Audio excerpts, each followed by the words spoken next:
Wednesday, Georgian Bay. Welcome to this week's episode of The Scoop, your backstage pass to people, stories, and conversations shaping our community.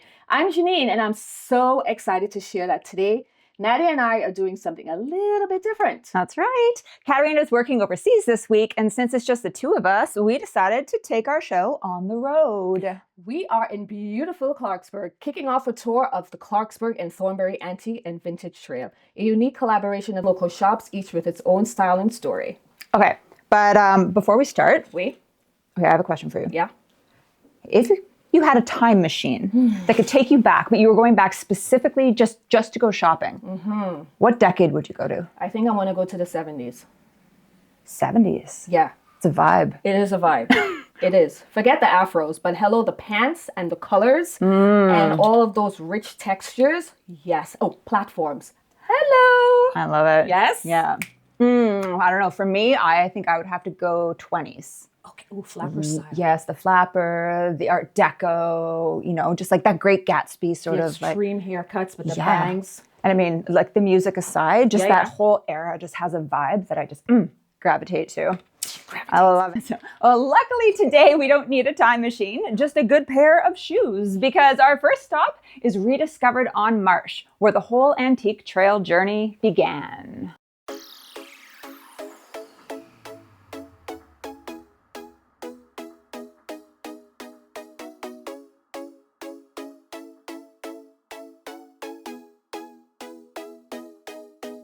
From vintage treasures to sustainable style, Cara Bowles has been in the industry for over 30 years, and her love of collaboration is at the heart of this trail. Cara, thank you so much for joining us today. Woo! Yay! welcome. Put you in the middle. I know you told me a little bit about your story when I first got here, but if you can just let us know, how did you first get started in the world of antiques and vintage, and what led you to open Rediscovered on Marsh? So about 30 years ago, my husband and I were moving into our first place, and we started looking for things and couldn't get over the lack of quality and the price. So I had grown up going to auction sales and antique shows and all those kinds of things. And so we started, and when we started, we really were looking at the quality. And the quality, you have to be patient to find the unique pieces that you want, but the quality was there. So little by little, we kept doing this and we got a lot of stock. So we decided, okay, well, we'd like to share this love of antique and vintage with other people. So we started doing shows. So 8 to 10 shows a year we had a booth in a mall. We had kids. We were both working full time. I retired 5 years ago. And when this little shop came open, my grandpa and grandma lived right up the street. So I know Clarksburg really well. And when it came open, my husband and I said, hey, maybe we should think about opening a shop. And we haven't looked back. It's been great. Amazing. Amazing. So the Antique Trail is a unique collaboration of local supporting. Can you tell us how the idea came together and why it is so important to you? So we also run the Thornbury Antique Show. And the reason that's important is because I knew the people in the area that were part of the show. So I went and spoke to a couple of them and said, listen, I think this would be a great idea because day trips are important. We're trying to support local. We're trying to, and having been in the business, I know it takes, you can't go to many small towns and find 5 antique and vintage shops just easily. You can go to great big malls, you can do all that kind of stuff, but you can't find the brick and mortar chit chat with the owner experience. So they were on board. And then, a couple of the Thornbury people contacted me and said, we think this is a great idea. Let's participate. So now we have 5. And actually there's a couple of other ones on top of that that are in the area as well. So we have 7 antique and vintage shops. So it's really great. Wow. Amazing. Amazing. Okay. So if someone's planning to come antiquing, what should they know about the area? So we are in the Georgian Bay region. It's a beautiful region. So just the drive is like lovely. But on top of that, it's a small town experience. So Clarksburg is a really quaint, lovely area. And we have not just antique and vintage in our area, but we're really well known for art galleries. There's some really great shops in the area, and it's just a different pace. It's a slower pace. You can enjoy unique because everything's unique. That's one thing about the trail. Every place that you go is absolutely unique. It's a collaboration. We're not in competition because everybody's things are one-offs. So, if somebody finds something that they love and they don't buy it and they come in the next time to buy it and it's not here, I can't call my wholesaler. Right. It is what it is, and we complement each other. So I think the area is lovely. It's right on Georgian Bay. We're just down the street from Thornbury, 3 minutes, and it's beautiful. Are there any funny or quirky items that have come your way? Yeah, so there's things in the store that everybody comes in and says, so what is this? From little salt cellars to this morning, Janene, you came in and you walked over to an area. I like multiples, so there's usually multiples of whatever it is, if I can find them. And there were flower frogs. And flower frogs are glass. It would be better if I had one in my hand. Oh, let's go take a look. I'll just go grab one, hang on. Yeah, so these are flower frogs. So this morning, Janene was going, what is this? And yeah, they're flower frogs, and they, have been around a long time. I have some from the 1920s right up to the 1970s. And yeah, the best part about them is when you put the flowers in, the stems don't touch, and so they last longer. But you can use them for other things, like makeup brushes, because you don't want makeup brushes touching each other. Right. They also can be very kitschy and fun. This is a one from Adalta. It's really, really interesting. But yeah, there's a whole bunch of different kinds, but you can use them for lots of things. So those are kind of fun. They must make them as frogs, though, because I have never seen a frog as a frog. It won't be antique. It won't be antique, but I feel like there's a loophole in the market there. There might be. I have no idea why they call them frogs, but there you go. Well, I think that we've talked about this stuff enough. Do you want to just give us a tour and you can just show us firsthand? I'd love to do that.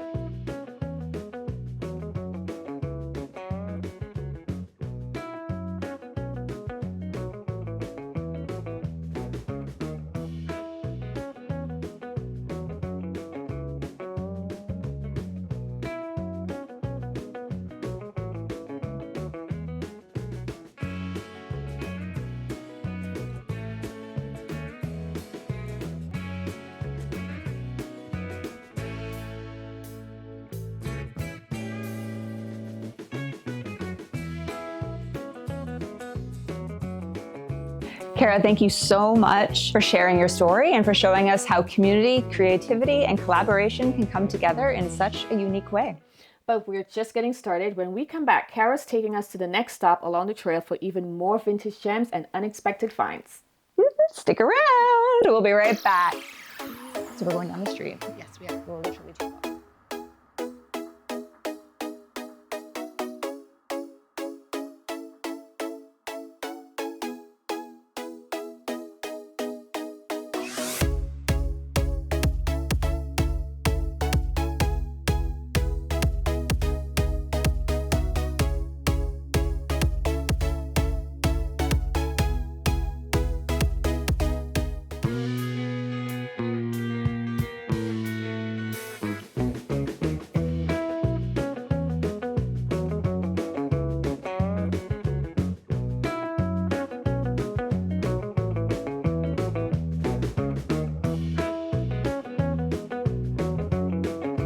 So welcome to Clarksburghers. I love this store. Tina and Eric offer an amazing array of vintage clothing and guitars, and I'll let them tell you all about it. Tina and Eric. Yeah. Amazing.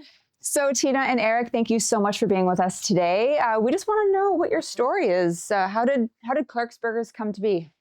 Clarksburghers was actually in existence for 40 years. And when the former owner was retiring, she offered us the opportunity. And at first we were absolutely opposed to it because we have another business that we're successfully running and busy at. But these are our true passions in life. I have been collecting pre-loved and vintage clothing since I was a teenager, and I'm a little bit older than that now.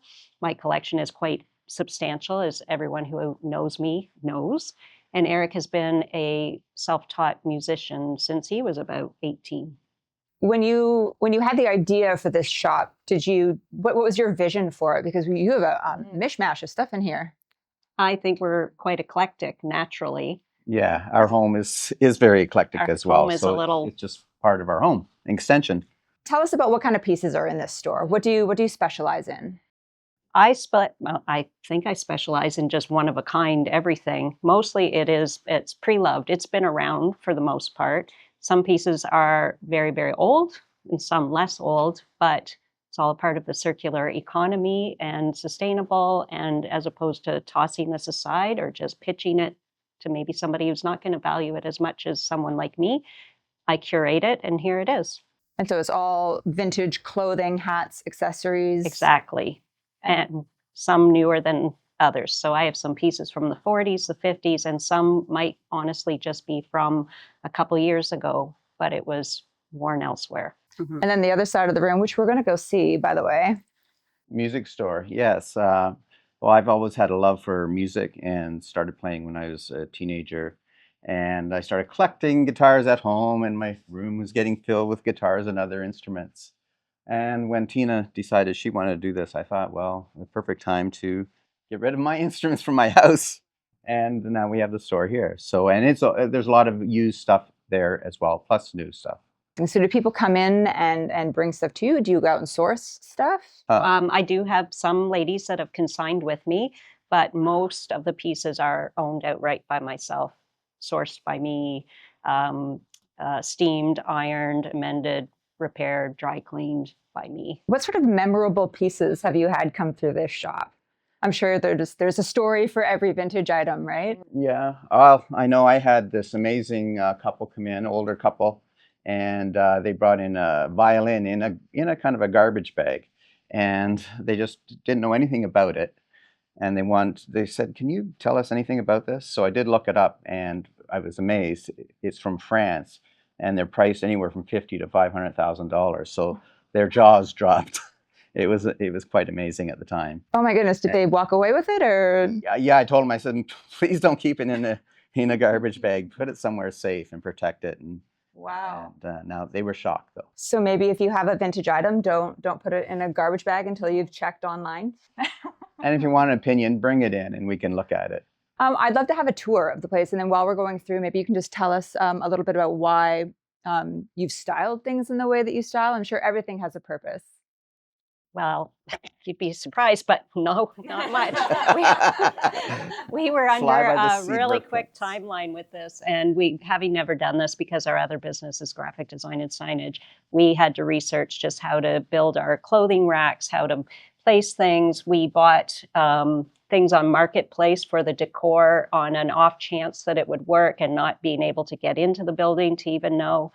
We asked the landlord if we could reopen this wall so that we could have 2 experiences under one roof. So we each have our door, but then the story, we wanted people to flow back and forth. We have people in the music side that are playing the instruments. We have others shopping on my end. So there's often live entertainment quite naturally here.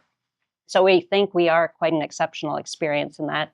And I knew right away, my grandmother, I'm the executor of her estate still, but she was passing, going through dementia in the last stages of her life when I was taking this on, and she could not understand what I was getting myself into. But I know that she would have supported me no matter what. So when I saw that brick wall there, I knew Grandma was going to be on it with me. So that's a photo over there? Grandma's on the right, and she was a tobacco picker in Norfolk County. And that is her and her best friend at the time in tobacco dresses that they made. Oh, wow. And the cocktail bar, that was just, hey, it's $50. I can afford it, and I'm going to paint it. And we just went with orange on everything. Chairs, orange in the logo. Yeah, and that was it. So really not much thought, but it came together. Because I am one of a kind, it's really hard to go by size and colors and whatnot. So I basically tell people it's lengths. I've got longer dresses here that are full of color. I've got dark dresses here. This was a great way for me to display all the handbags, which I'm passionate about, along with my hat. Do I have a favorite bag? I do not have a favorite bag because it's sold. It's a saddle bag, and so many people came in and loved it and hemmed and hawed it, and then it sold last week. And then since, I've had other people call and inquire about that bag. So I always tell people, if you really, really love something in my store, just grab it, because I cannot guarantee it's going to be here the next One of a time you kind. come. It's one of a kind. I can't order these things. Right. And I think that's what makes our shop special.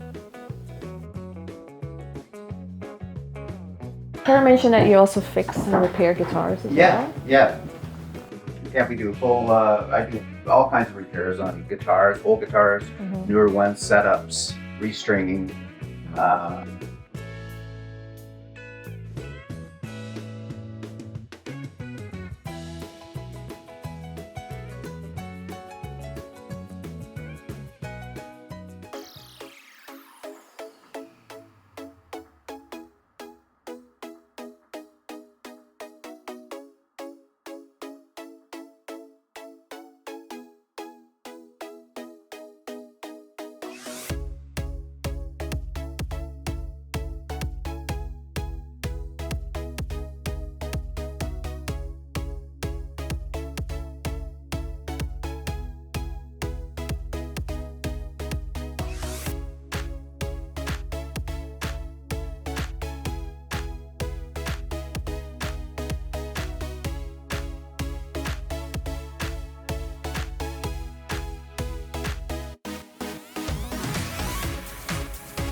So welcome to Loved You Madly.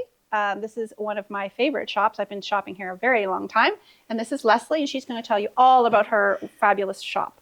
Beautiful. Thank you so much, and welcome to Loved You Madly and Thornbury. Wonderful. Thank you so much for inviting us here, Lesley. This is a beautiful space. Thank you. We love our quirky space. Absolutely. Tell us how you got started. Well, there's actually 3 locations. We started in the first with clothing right before COVID, took the wall down, added furniture, took the next wall down, added more furniture, and I say now if I expand again, I have to make a bridge and keep heading that away. So this is as far as we can go, but that's how it all started. I have a history in retail, but I had never done consignment or antiques before, and it just felt like I was supposed to. So here we are. So yeah, this is our bigger space, the biggest part, and it changes frequently. How frequently? We have over 3,000 consigners at this point. Now, granted, many things are clothing, but this store can change every single day. New items come in the morning and we display them. They can sell before they're out of the box. So it's constantly evolving and changing. Mostly this all comes from people who are moving here, have moved from here. Their house in the country is different than their house in the city.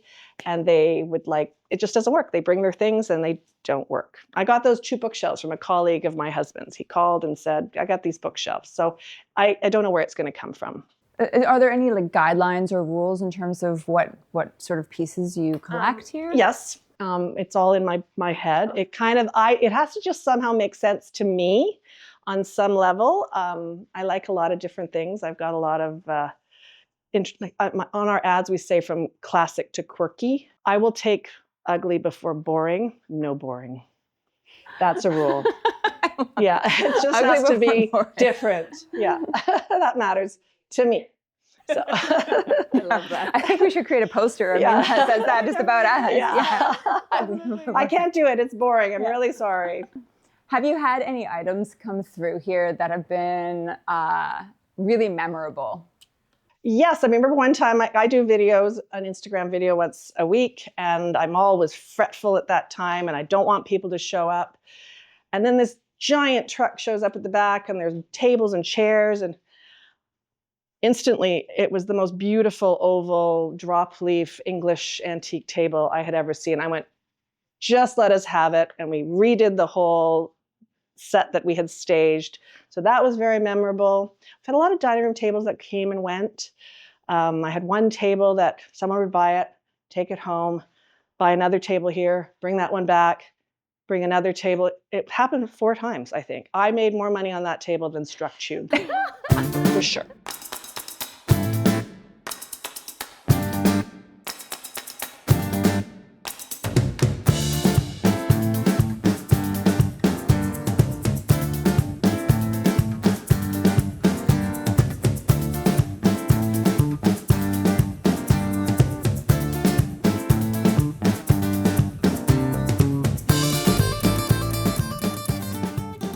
So, Lesley, what is one of the biggest misconceptions people have about this business? About consignment and antiques in general, I think one of the biggest misconceptions is that it's easy or fun. The number of people who would they say, oh, I love to work here because it's so much fun. And I like, you don't know. It's hard work. You're moving furniture all the time. You're pricing things. And you have to go fast. You have to be very diplomatic with people because they madly loved their things, and they still do. So that's a big misconception. But I do love it, so I don't want to make that sound like it's negative. And the other big misconception, I think, is that young people don't like old things. I have a lot of they're just starting their apartments. Granted, they don't have big spaces, so smaller things, bar carts, the decanters, ashtrays, small things with patina. They understand it. I'm amazed at how many 20 and 30 somethings. And they have also embraced the secondhand circular economy more than anybody in my generation. Are most of your customers local? Well, Thornbury is a boutique town, so people are coming and going. The population on the sign is nothing compared to the population on the weekends. So we have a lot. No, I have people from all over Ontario, I guess. Yeah. They're coming from everywhere to come to Thornbury. Yeah. We have a fantastic town. We're attractive. So we're on the water. We have lots of fantastic things. So we're a destination, It's definitely. absolutely a destination town. Yeah. It's a boutique town, that's for sure. Boutique destination town.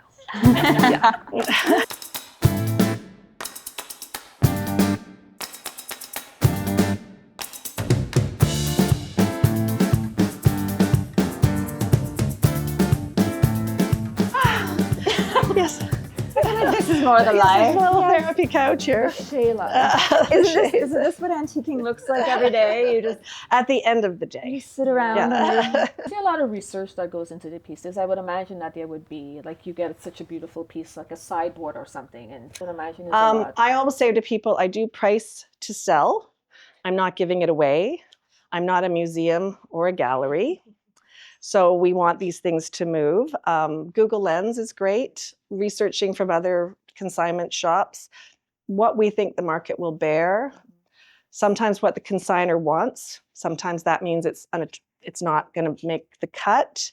But all of those things come into our pricing strategy. Yeah. Right. When customers come in, do they often haggle on prices? They try. They do try. Also, I'm consignment. Would you want me to do that to your beautiful piece of furniture? Right. So I remind people that I don't own this. I didn't buy it. I'm not just and I don't try to squeeze the last dollar out of everything. I want people the prices are fair, and I discourage it completely. If it's been here for a long time, which we can tell, and then I will maybe negotiate. But by and large, no.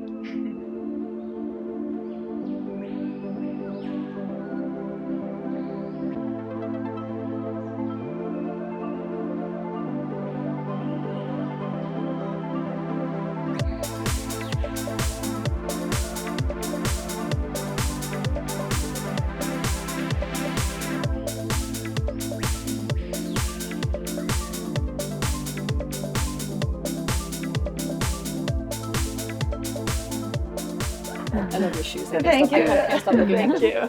Do you have any words of wisdom for anybody wanting to get into vintage? Well, I would encourage it. I think the planet needs more of it. It's not going away anytime soon. It's the best thing we can do for all of these beautiful things. But in terms of business advice, this, as I've said, is not my first rodeo. I have had retail stores in the past, and I will say that this is more enjoyable, probably less risk than buying things outright and hoping for the best, anticipating the world's wants and needs. And this is fun. Everything's interesting, everything's fun, and I would encourage people to run with it if that's what you want to do. Well, Lesley, thank you so much for meeting with us today and for giving us a tour of your beautiful shop. Absolutely. We will make sure that we let everybody know where to find you. over Thank there you very again. much. Check out our Instagram. We're very popular. We should all be wearing sunglasses. Oh, we should.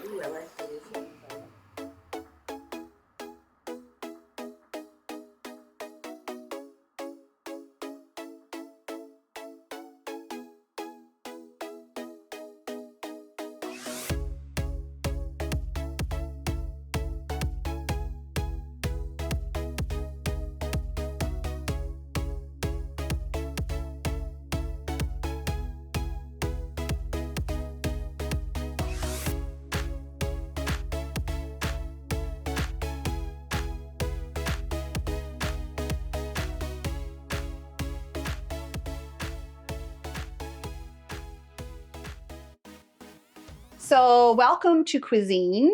This is an amazing stop as well. And this is Casey. Casey is a multiple business owner. So, but today we're here talking about the fabulous antique and vintage in her shop, but she's going to tell you about it all. Welcome, Amazing. ladies. Thank you so much for having us. Pleasure. Kara, don't run away yet. How do you two work together? How has all of Oh. this friendship and collaboration? So we're very similar. Now, I'm less of a businesswoman than I Casey. don't agree with that. But we think very similarly about women in business and collaboration and the importance of working together as small businesses to make it better for everybody. Bigger impact. Yeah. Yeah. And so I created the Antique Vintage Trail, but Casey said to me one day, we should have a website.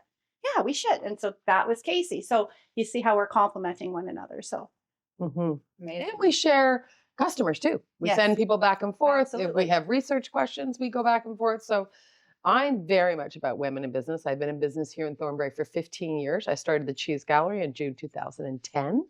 I've sat on the BIA, Economic Development, Chamber, all of those things, and I love to create events. So years ago, we created an event called Glamapalooza that many of your listeners or viewers may have gone to. Recently, the Cheese Gallery created the Big Cheese, which is now 25 locations this year. And Kara and I are working on the Antique Trail, and we have some ideas to do some events and growth around that. But Cuisine was really born out of the Cheese Gallery, people often asking for different things that we had. We did some vintage and pressed glass there with Sean George, and I have always loved this. My grandmother sat a formal table every Sunday night. We sat at the table. I, to this day, use my grandmother's china. I have sterling silver. I was given a piece of sterling at every birthday and Christmas. Wasn't very excited when you were 8 getting a knife, but now I love it. And when we left the table, my grandmother had a very formal saying that you had to say, which was, my sufficiency is suffoncified. I have had a superfluence of abundance. Should I have any more, I should have a plicule. May I please be excused?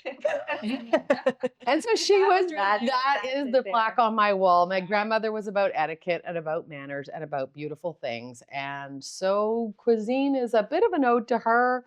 It is, it speaks to our past memories, our childhood histories, our being at Auntie's farmhouse or Gigi's cottage, and you find pieces, and that's what this is all about.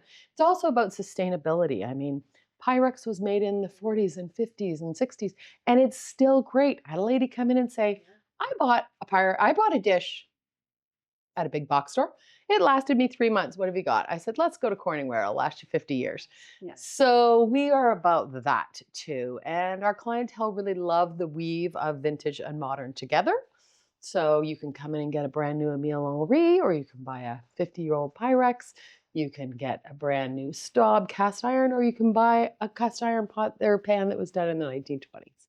So we are really a mixture of all of that. So that's Cuisine. I know I have pots, like the colorful cup, and you know, I use them once a year type of thing, but they make amazing shelf displays too. Exactly. Hence why it looks so nice in here. Yeah. Yeah. I was like, yeah, I have you know, pots. And I would tell you, use them. Yeah. Like my flatware is silver plate. I have china that I use for I actually use in Wedgwood dishes every day. They go in the dishwasher. There are everyday china. Absolutely. Then I have the more formal stuff for Right. when we're doing Easter dinner and things like that. But I always say to people, use it. Don't put it away and have it look pretty. Like pull it down and use it and love it. And maybe don't always put it in the dishwasher, but Maybe not. You hear that advice? Use your dishes, much like your clothing, wear them. Yeah, absolutely. absolutely. Pull them out and enjoy them because they give you joy. When you set a beautiful Easter table, having just done, I did 3 different tables because we had 3 different dinners. Of course. I love setting it. And my 88-year-old father-in-law came in and said, every time I come here, the table's different. Yeah. So, he notices that little stuff, but it brings me joy. So I think the things that you have in your home, the things that you wear on your body, the hobbies that you spend time in, things that bring you joy. You love it, you bring it joy, you use it. And that's very much what I am about vintage and antique. Absolutely. Tell us about your clients, so your customers that come here, the type of people that they are, what do they look for? Is it because, walking around and seeing a mix of a lot of very vintage looking pieces that are simply, looks like out of the 40s or the 50s. That cool stove. This That cool stove stove. right there. I gather you're not selling that. No, that actually came out of the Beaver Valley, out of a home that the family has been here since the 1800s. Old farmhouse. And my husband took 6 guys to move that. Yeah, it's very, very, very heavy. So anything you see that looks vintage here is vintage. We don't have any reproductions. So if it's new, it's new. If it's vintage, it's vintage. Our clientele is 75% women.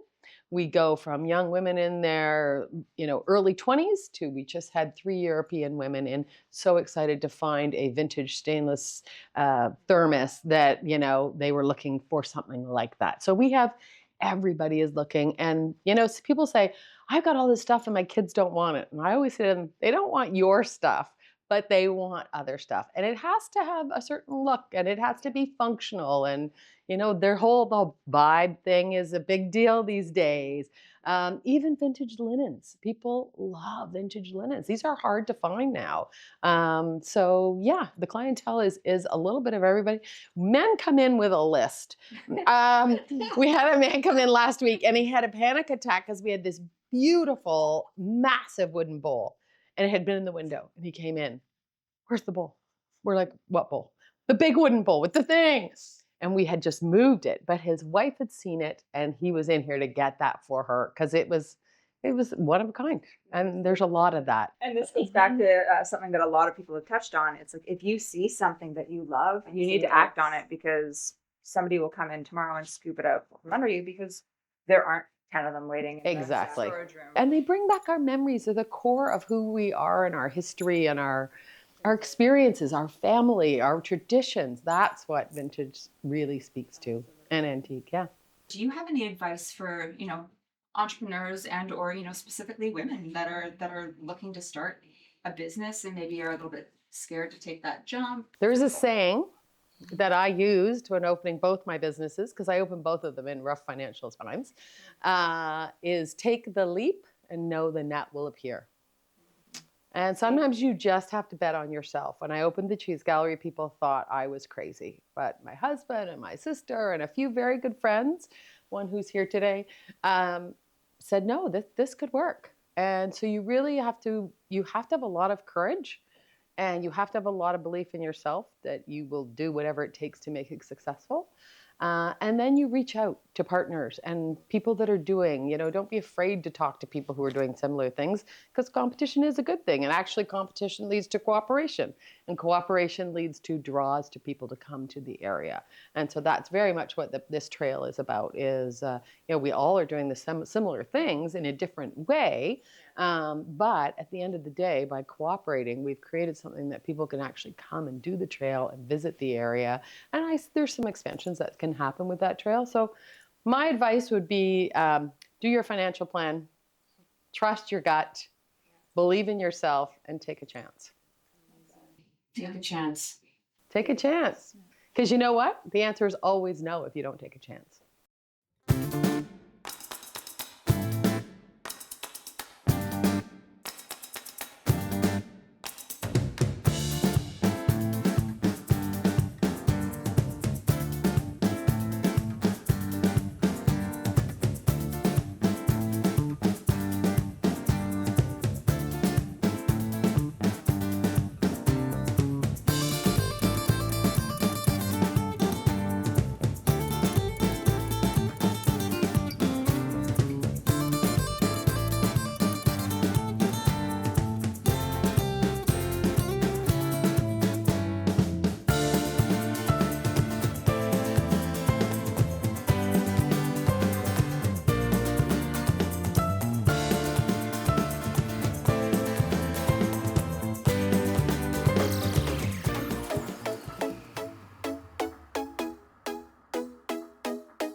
So we are on our final stop of the Antique and Vintage Trail, and we've saved the best for last. Oh, So this is the Thornbury Antique Market, or locals call it King's Court. And we are in a completely different venue again, because here we're at a market. And this is Christine, and I'm going to let Christine tell you all about the wonderful King's Court. okay. Well, we have 17 different dealers at the moment who rent spaces off us, and we have some of our own space too, with furniture and pictures and things.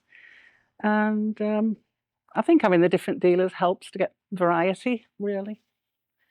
I've been in the antique business for about 40 years, really. My mum used to be in it, and my auntie, and I don't know, it must be in my blood. I just enjoy it. Did you grow up in the area or? No, I was brought up in England, in North Yorkshire, and I used to do antiques a little bit over there. I was in an antique market there for a while at York, and we moved over about 22 years ago, and I kept coming in here, drawn to it, and then I got a booth in here, and eventually worked for the owner, and then we sort of bought it off him. Yeah, 'cause it is a huge space. So wonderful that you have so many different vendors to be able to. Yes, and they all bring their own little specialities to it. Like these gorgeous fur coats that Janene and I have on. Dogwood. Yeah. Some dealers do upcycling and painting furniture and giving it a new lease of life, and some do mid-century modern things like Pyrex and antique furniture. So I'd love to know, I know that you said that your mom was into Antiques, antiques, your grandmother as well? Not my grandmother, my auntie. Or your auntie? She had a shop in England, and she specialised in antique dolls.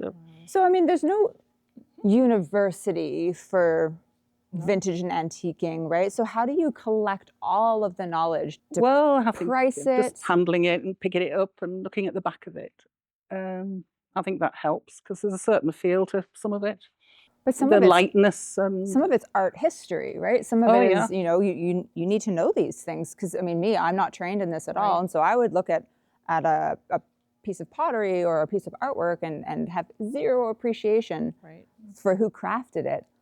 But you would know their stories, and is that just simply from being around it? There's often signatures and marks on the bottom, and that all helps. But then occasionally there's fakes. So I was going to got say, to have be you a ever little been bit careful. bamboozled? Had people come in and be like, "This is the real Degas," and you're like, "No, it's not." Right. Yeah. Yeah, there's quite a lot of items made in China now that totally copy some of the old antiques, and they're difficult to tell some of them. It's only by handling them that I think you can tell. Yes. What's the average amount of time someone spends in here? Oh, a couple of hours, I think. Yeah, at least 2 hours. Wow. Yeah, and they've got to look up and look down and look in the middle, because with the different dealers that make the most of all the spaces and hang things high and cram as much as they can into the booths, you've got to look at all levels to see everything. So I think I would come in here in the morning, look at everything, spend the morning with my coffee wandering. Then I would go for lunch, think about it, talk about it, look at my bank account, figure out how And by much the time money. you come back, it's gone. Maybe, or maybe. If it's meant to be, it's meant to be. I have to believe that. You know, if that item is meant for you, then it will be It's waiting. funny how that happens. Somebody will pick something out and it's been there for months, literally, and then within hours somebody else comes and wants it. That's It's the just- zeitgeist. It's amazing. It just kicks Yeah. in. Can I tell a short story? Yeah. I once, many years ago, I was in a Value Village. I know Value Village, and it was this amazing gown. The top was just this really sheer material, and the bottom was beaded from the waist down. I walked away, it was $10. I went back 2 days later, gone. And it was some great designer from France at the time. I'm still kicking myself to this day. If you snooze, you lose. This is the thing. I feel like that's the theme of this entire day was It's been that, hasn't it? Okay, so like you're day tripping and you're out here in Blue Mountain, definitely put, you know, the Thornbury Antique Market on your list of places to stop in. Actually, Clarksburg as well. There are so many beautiful places out here for you to visit and have some fun.